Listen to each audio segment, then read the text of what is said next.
성폭력을 잇따라 고발하면서 심지어 대통령까지도 이 문제에 지금 걸려 있죠. 미국에서뿐만 아니라 세계 곳곳에서 이 운동이 확산되고 있습니다. 미투라는 게 영어로 나도 그렇습니다. 미투, 바로 이 말입니다. 나도 당했습니다. 당신만이 아니라 나도 그런 일을 누군가로부터 당했습니다. 고백함으로써 성적인 압력이나 추행이 또 성폭행이 얼마나 심각한 것인지를 세상에 알려서 바로 잡으려는 의지가 있는 운동이 바로 미투 캠페인인 거죠. 특별히 우리나라에서 문제가 된 게 여검사까지 남자 선배 검사로부터 성추행을 당할 정도니 사회 다른 곳곳에서는 얼마나 많은 성추행과 성폭력이 만연해 있겠는가 하는 현실입니다. 심지어 서로 좋아서 만나고 있는 데이트하는 중에도 성적인 폭력을 경험하거나 추행을 경험하고 느낀 경우가 여성 10명 중 9명이라고 하는 통계가 나와 있습니다. 아직 결혼을 한 것도 아닌데 서로 알아가고 데이트하고 연애하는 과정인데 남자가 상대 여자가 거부함에도 불구하고 성적인 대상으로만 취급하고 바라본다는 거죠.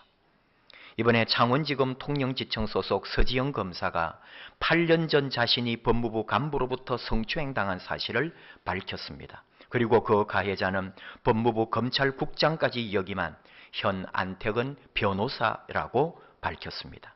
안태근 변호사는 너무나 잘 알려진 분으로 우병우 라인이었습니다. 승승장구하던 인물입니다.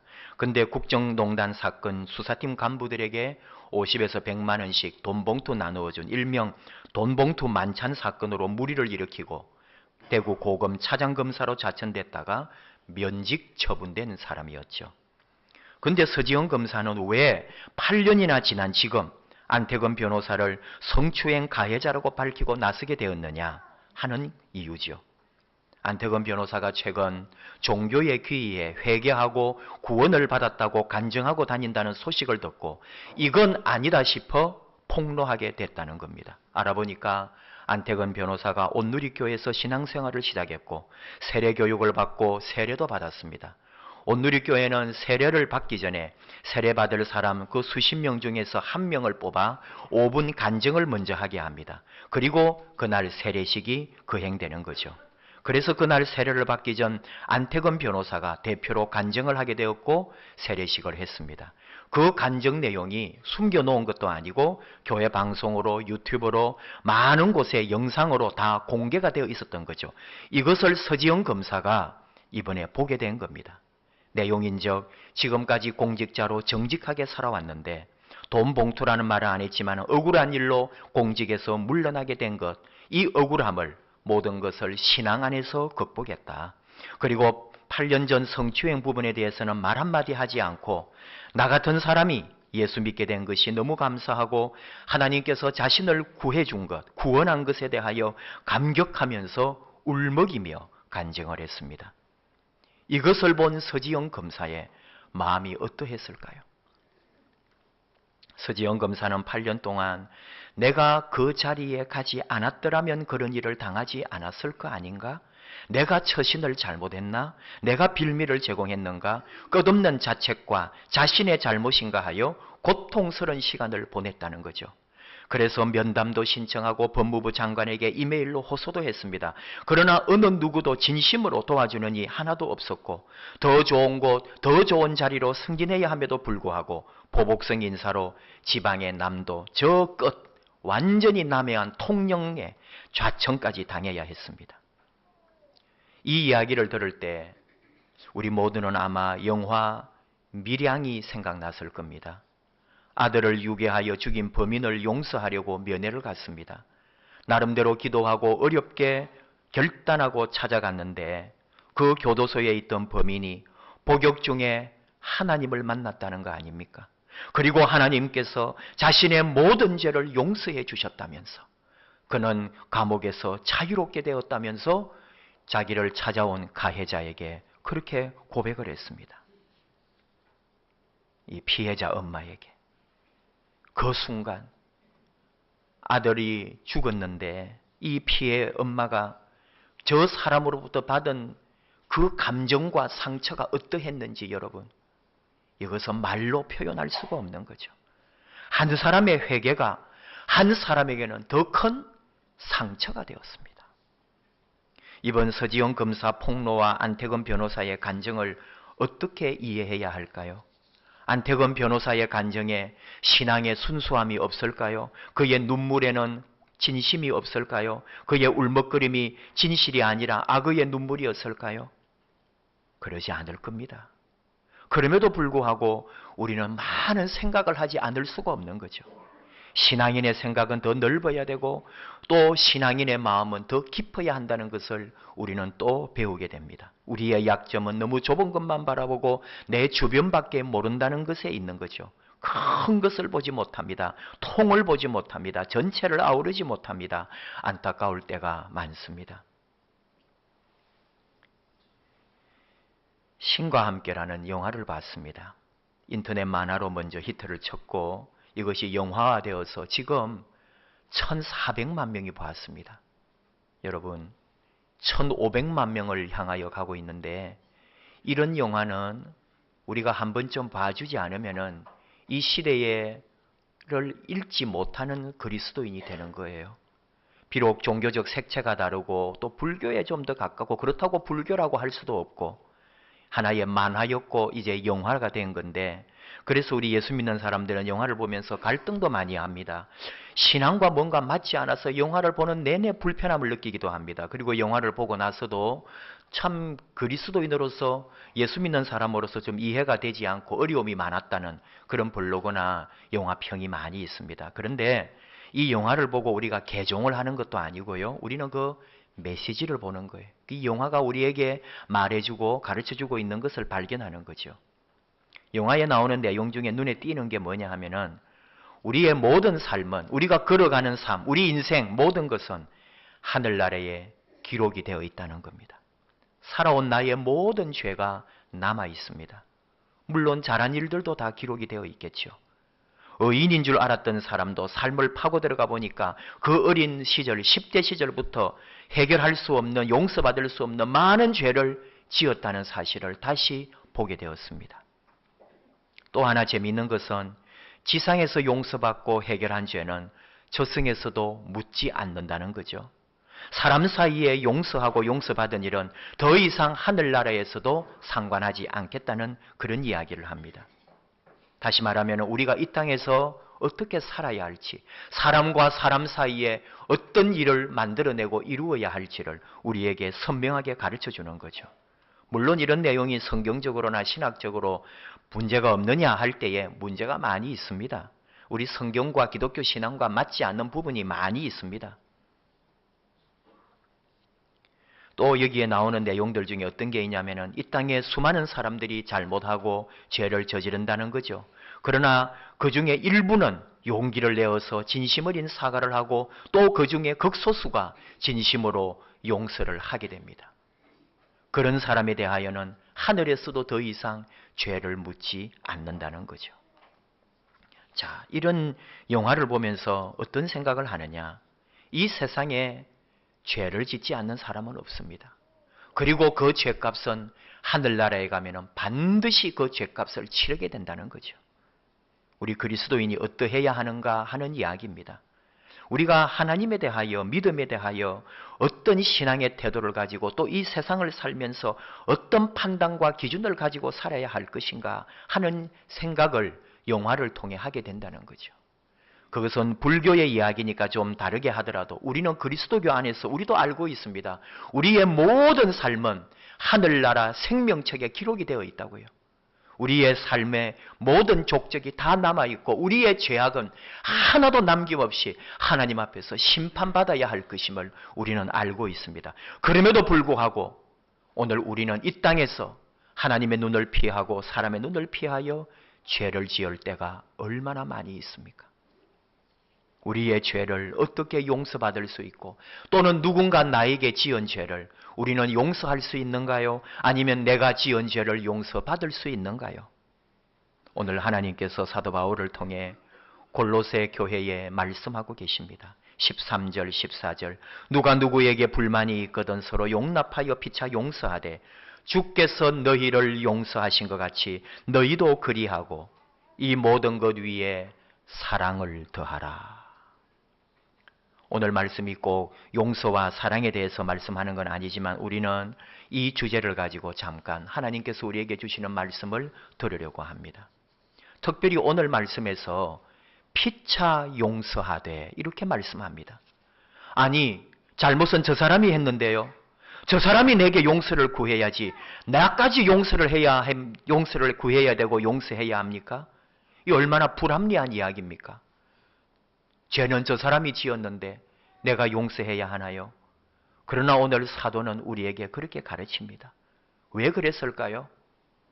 비록 저 사람이 가해자이지만 그 점에서는 그 사람이 용서를 구해야 하지만 그 일로 나는 그동안 그 사람을 증오하고 미워했고 온갖 생각으로 저 사람을 심판했기 때문입니다.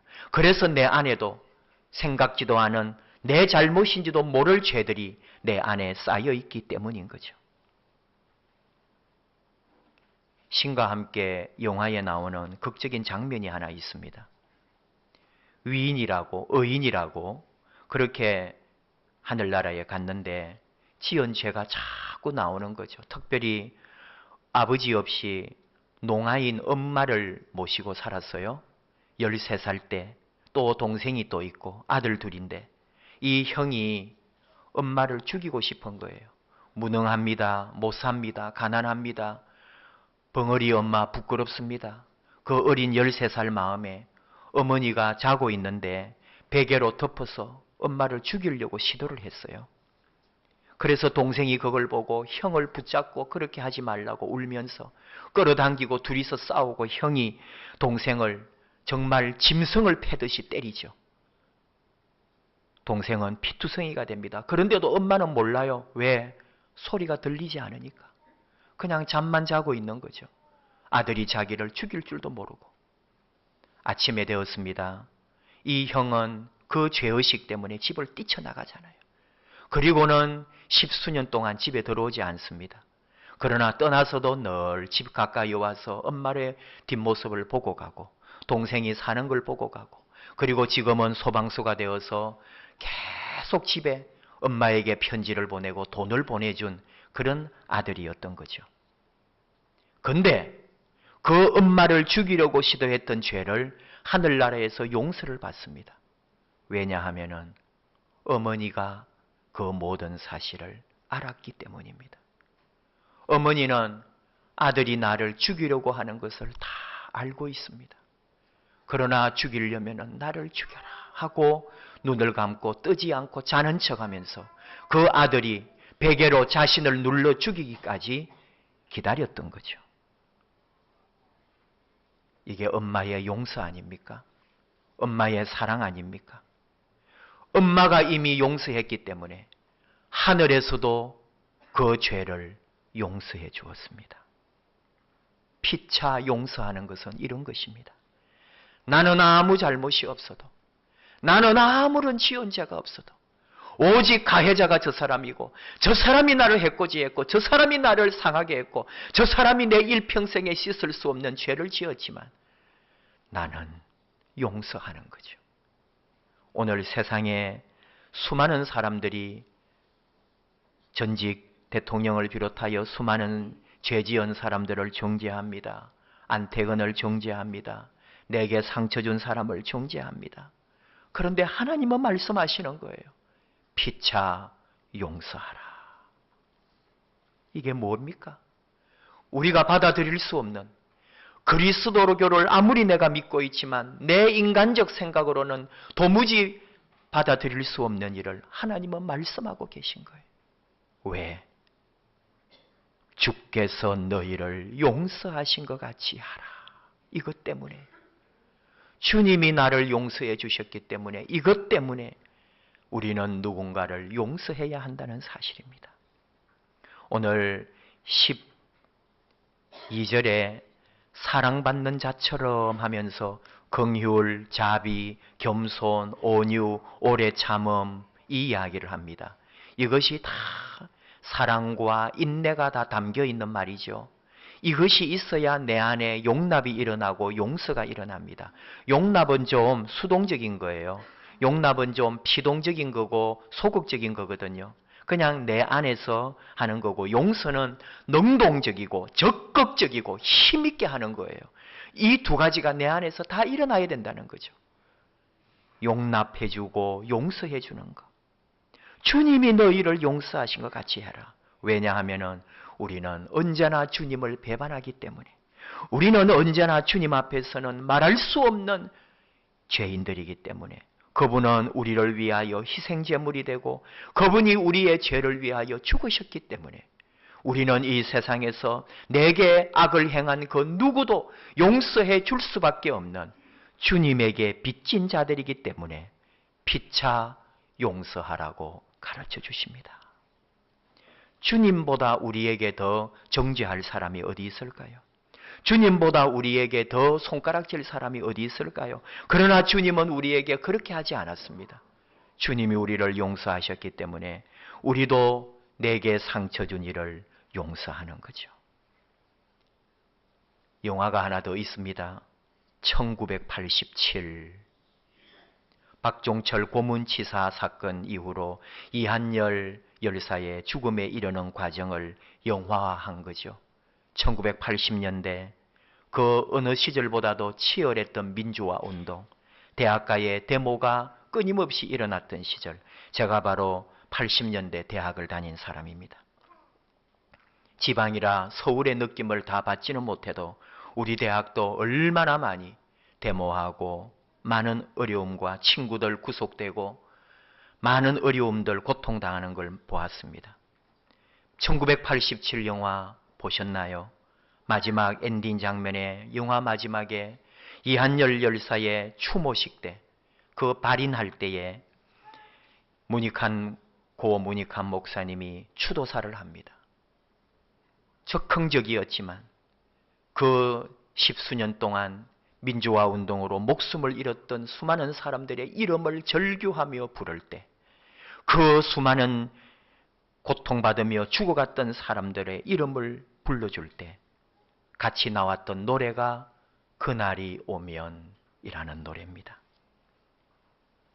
그날이 오면 한밤의 꿈은 아니리, 오랜 고통 다한 후에 내 형제의 빛나는 두 눈에 뜨거운 눈물들, 한 줄기 강물로 흘러 고된 땀방울 함께 흘러 더 넓은 평화의 바다에 정의의 물결 넘치는 꿈. 그날이 오면, 그날이 오면 내 형제의 그리운 얼굴들, 그 아픈 추억도, 짧았던 내 젊음도 헛된 꿈이 아니었으리. 그날이 오면, 그날이 오면, 그날이 오면, 그날이 오면 내 형제의 그리운 얼굴들, 그 아픈 추억도, 피 맺힌 그 기다림도 헛된 꿈이 아니었으리. 그날이 오면, 그날이 오면. 좀 불편하신 분들도 있겠지만 이 80년대가 없었다면 이 땅에 진정한 민주화도 열리지 않았던 거예요. 세상에 참 자유와 민주주의를 원했던 사람들도 그날이 오면 하고 꿈을 꾸었습니다. 그날이 오면은 모두가 평화로워지고 가진 자, 약자, 높은 사람, 낮은 사람 없이 다 좀 더 평화롭고 안정되고 또 통일된 조국 안에서 그런 나라를 꿈꾸었던 사람들이거든요. 근데 바로 우리 그리스도인이 어떤 사람입니까? 그 날을 기다리는 사람들이에요. 주님이 오시는 날, 주님이 이 땅에 오셔서 세상에 완전한 하나님의 나라, 새 하늘과 새 땅을 여실 그 날을 기다리고 소망하는 사람들이 바로 우리 그리스도인이거든요. 짧게는 내가 주님 앞에 서는 날이 그 날입니다. 내가 주님의 심판대 앞에 서는 날이 바로 그 날입니다. 그리고 모든 세상이 주님 앞에 서는 그 날이 오게 되는 거죠. 여러분, 내가 주님 앞에 서는 날 용서하지 못할 것이 있을까요? 주님 앞에 서서도 나는 저 사람을 절대로 용서 못합니다. 나는 저 사람 절대로 나는 끝까지 참지 못합니다. 그러실 건가요? 주님은 나를 용서해 주시고 주님은 나를 사랑해 주시고 주님은 내 죄를 묻지 않으시는데 혹 상처 입으셨나요? 상처를 받았나요? 혹 여러분 마음에 씻지 못할 아픔이 있나요? 내게 내 삶을 빼앗은 자가 있나요? 주님은 말씀합니다. 그날이 오면은 용서해 주라고. 주님의 심판의 자리에 서서는 모든 것을 용서해 주라고. 우리 주님은 비유하십니다. 요한복음 8장에서 사두개인들, 바리새인들과 서기관들이 음행 중에 간음하다가 잡힌 여자를 끌고 오지요. 주님을 시험하시려고. 주님이 말합니다. 돌 없는 자가, 죄 없는 자가 먼저 돌로 쳐라. 어른으로 젊은이까지 모두 가버리고 여인과 예수님만 남았다고 했습니다. 죄 없는 자가 먼저 돌로 치라. 이것이 우리 주님의 가르침입니다. 세상의 모든 사람이 손가락질할 때, 세상의 모든 사람이 돌팔매질할 때에 우리 주님을 바라볼 때 내 죄가 더 커서 주여 나를 먼저 용서하시고 저 사람도 용서하기를 원합니다.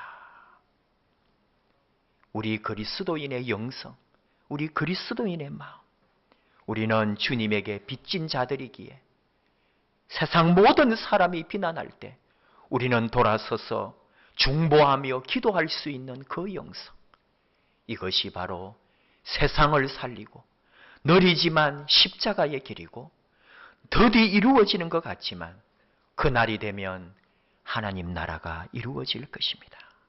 끝까지 용서하고 끝까지 주님의 이름으로 기도해주는 아름다운 그리스도인, 바로 그런 교회, 그런 우리 믿음의 공동체가 되기를 축복합니다. 왜? 주님의 보혈 때문에. 우리 함께 찬양합시다. 보혈을 지나 우리 하나님 품으로 들어갑니다. 주님의 십자가 보혈을 지나 하나님 품으로 나아갑니다. 그 보혈이 나를 새롭게 하고 그 보혈이 나를 용서하고 그 보혈이 우리를 서로 용서케 할 줄을 믿습니다. 우리 보혈을 지나 함께 찬양합시다.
시간 기도하기를 원합니다. 누군가를 용서해 주어야 할 사람이 있나요? 누군가 내게 상처 준 이가 있나요? 주님의 이름으로 주님에게 빚진 자에게 주의 이름으로 용서합니다. 내가 용서를 구해야 할 사람이 있습니까? 반드시 이 땅에서 용서를 구해야 합니다. 사람과 사람 사이에 먼저 용서하지 않으면 하나님도 용서하지 않습니다. 나는 용서받아야 할 죄인입니다. 찾아가서 용서 구하고 그리고 주님 안에서 반드시 또 회개해야 합니다.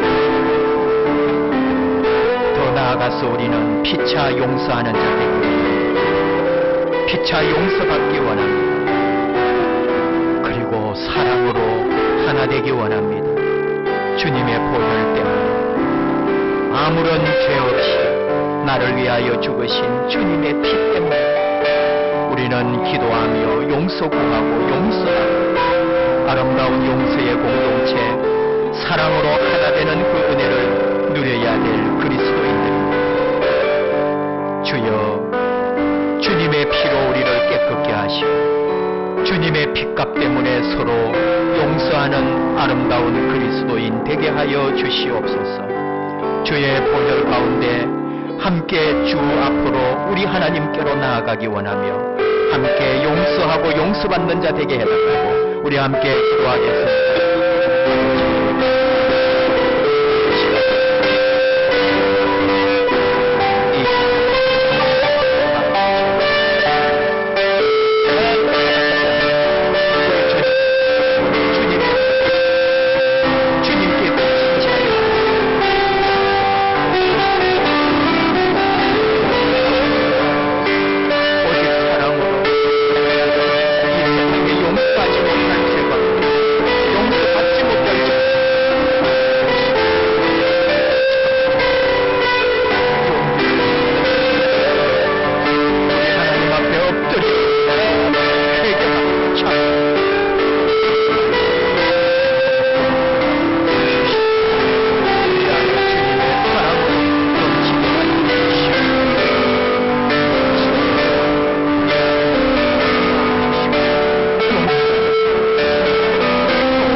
하나님 아버지, 너희는 피차 용서하고 오직 우리 주님의 사랑으로 하나 되라고 하시는 말씀을 듣습니다.